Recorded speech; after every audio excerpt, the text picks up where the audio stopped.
In the fifth task, we will solve one task that is contained, and we'll have to use more complex structure. Like we are going to have to keep a list of elements, something like a matrix, but it's not really a matrix because each row in this so-called matrix will have different number of elements. The task over here is the following. So we have to read first a number n, for example 3, which will represent the number of lists that are going to be read in the next line. So in each of the next n lines, we will read the numbers of a given ith list. For example, this is one list, 72528, 1233111, etc., etc. For each of these n lists, for example, 3 in this case, for each of those lists, what we have to do is we have to calculate how much is the percentage of equal mirror element. What does mirror element means? They are on a same distance between from the middle. For example, 7 and 8 are mirror elements, 2 and 2 are mirror elements, and 5, as it is in the middle, it's considered itself as a mirror element. From these mirror elements, pair of mirror elements in this list, only 2 and 2 are equal between them, and 5 as it is in the middle. So that's three mirror equal elements. 3 divided with 5 is 0.6. So for this list, we should print 60%. In the next case, we have 6 elements, 1 and 1, so they are mirror elements, 2 and 1, not mirror elements, 3 and 3, mirror elements. So that's 4 out of 6, or 66.67%. In the last case, in the last list over here, 8 and 8 are mirror, 4 and 4 are mirror. Then we have 8 and 1, which are not mirrors, and 2 and 3 and 2, which are mirror but not equal, of course. So that's 4 out of 4, or 50%. That's the goal that we should accomplish in this task. So first of all, we definitely need the number n. So we are going to read it as an integer. After reading the number n, we should store this list in a variable that will be called list. And as soon as we read the list, we will append it into this list over here. So we will have a for loop that will iterate the e into the range from 0 to n minus 1. What will we do in this range? We will read one line. So we will read each of the lists over here as a strings. One line, one string over here. So I will name this variable now list satara, and it will be equal to just input because it would be the string. And then what we should do is we should get this as a normal list. So be careful when naming your variables list, because this is a keyword that exists in Python. So maybe list with two t's or something like that. So the elements, the real elements of the list, we will have to extract them from the list satara. So what we can do is we can use list comprehension. Firstly, we are going to get the whole list. We are going to split it by empty space, because we can see that that's the obvious delimiter between the elements over here. This will create us a list of all of these numbers, but these numbers will still be strings. For example, take a look. For example, if list satara equals to this over here, if I say list satara split by empty space, I will get all of them as a strings. How can I get all of them as numbers? I can use the list comprehension and have them as list of integers. So for each element in this list, I want to get its integer. I want it casted as integer, and this is how I will get the list as list of integers as numbers. So what I will do, I will use this list comprehension over here. I will copy it, and that list comprehension, that first or second or third list will be appended to this global variable here for all of the lists that are going to be read. So we are going to use append, and I'll put this whole list comprehension method over here. Let's just take a look if this works so far. So let's just print all the lists and see what will happen. So we'll have three lists. Here's the first, here's the second, here is the, and that stopped for some reason. Not sure why, so we have a mistake. So n equals to the, actually n, not n minus 1. It's the range itself is exclusive, so we don't have to specify n minus 1. 3, first list, the second list, the third list. Here it is. So this works. As you can see here, we have the numbers stored in lists, and those lists are stored into another general list that we are going to use. After having read all of the lists, we need to start doing the wanted calculations. So we will iterate each list for each list in the list. We are going to check over there element by element. So let's now go to the whiteboard over here.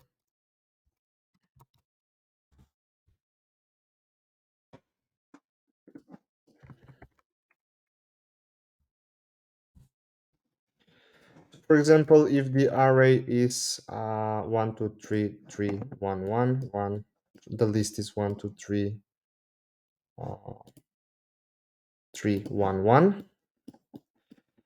In order to see which of those elements are mirror elements, we will have to get them the zeroth element. We'll have to check it with the n minus first element. Then the first element, we'll have to check it with n minus 2. And this one, we'll have to check it with n minus 3 on those positions accordingly. Here they are. So we have to determine a logical dependency. If this is I, then we can notice, for example, if this is 0, this is n minus 1. If this is 1, this is n minus 2. So obviously, what we have to check is each ith element of the list. We have to check it with its n minus I minus 1. Okay, so if it's 0, it's n minus 0 minus 1, that's n minus 1. If it's 1, then it's n minus 1 minus 1, that's n minus 2, etc., etc. So this is a global, general rule that we should extract from this task. Another thing that we should decide is where to stop. So we will definitely start from 0, okay, and we will go till the middle. So this is where we will stop, somewhere around here. So where is this? This is actually n divided with 2. So 6 divided with 2, it's 3. So we'll stop less than 3. But we will have a different situation when we have odd numbers. So for example, if the array, the list is 1, 2, 3, 2, 1, we'll have to stop here. So that's 5 divided with 2. Integer part of that will be 2. So 0, 1. Actually, this will actually pretty much work very well for this. So our loop here will start. This is how we are going to iterate each of the lists. From 0 till the integer division of the length of the list. So I'm going to get the length of the list that we are iterating divided with 2. And here I will check if the list of I equals to the list of n minus I minus 1. In that case, I will have to increment some counter. So I'll need a counter here, which will be set to 0. And this counter will be separate for each of the lists that we are going to iterate over here. If that's the case, I will increment this counter. And after iterating the elements, we will print the percentage. The percentage can be calculated as the counter divided with the length of the list, but this also multiplied with 100. So let's see, is this okay? Have we made any mistakes so far? Let's test it. So we have three lists. The lists are 7, 2, 5, 2, 8. Okay, here they are. Let's see, what did we get? We got 20% over here for this counter over here. And why is 20%? Well, it's 20% because these 2 and 2 mirror elements, it's just detecting them once. So in this case, it has detected a total of one equal mirror element when it should be actually be 2. So this variable should be 2 over here. And then we'll have one more thing to fix. That's this middle element when the list has odd numbers, but we'll get to that later. So let's run it again and see if it's okay. So three lists. The first list, this one. Second list, this one. Third list, this one. So now it's, I think it's becoming better, or I'm mistaken. 75. Yeah, another mistake. This shouldn't be n. We were solving it with n here on the whiteboard, but n represents the length of the list. So this should be length of the list. Again, 3. The first list. So we should definitely have a different output for the first list because it has odd number of elements. But for the second and for the third list, we should definitely now get the correct result. And yes, here it is. So 66.66 percentage for the second list, and for the third, it's just 50.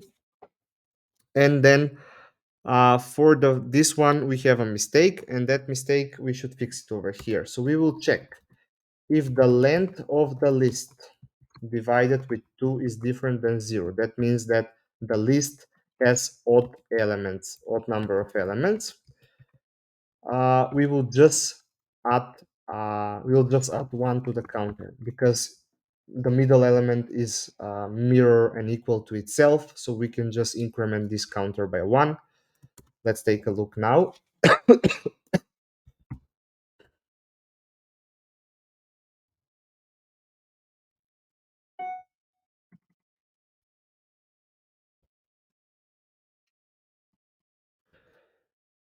And hopefully we should get the correct results. And now we got the correct results for this part of the task.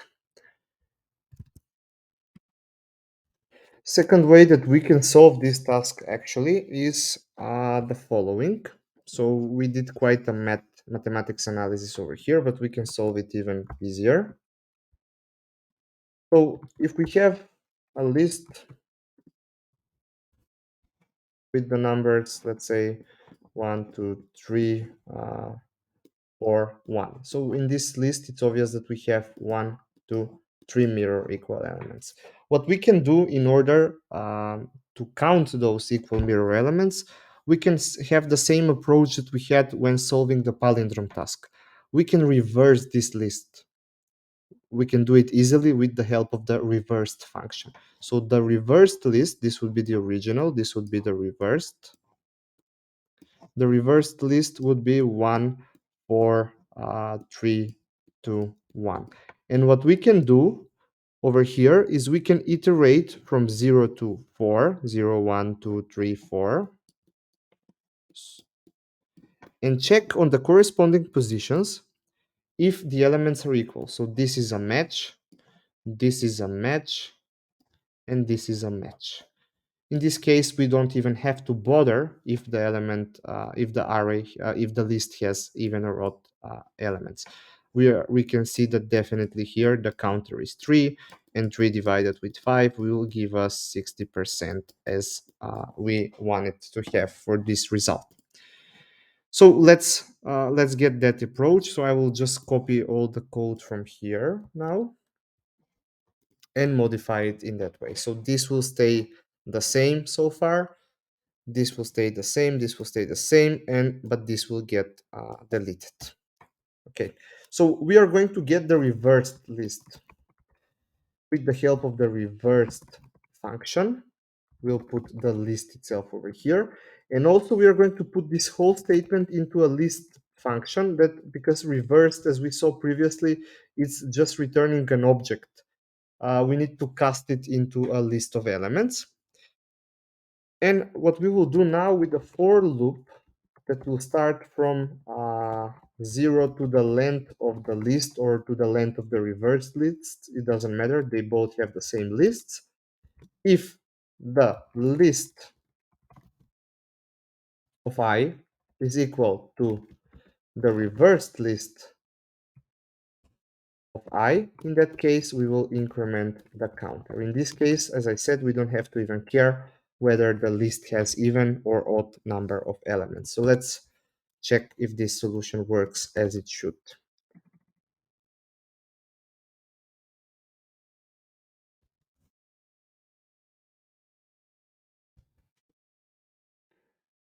List index out of range. Let's see why.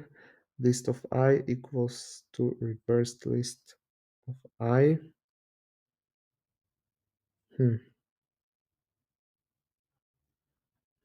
For the list in lists.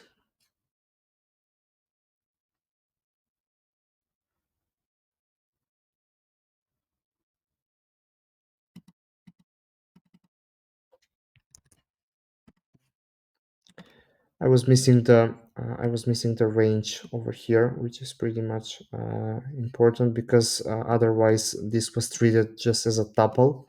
For example, with 0 and 6, like two elements, and that's why it was failing with index out of range exception. Let's run it now with the previous test case. We have three lists.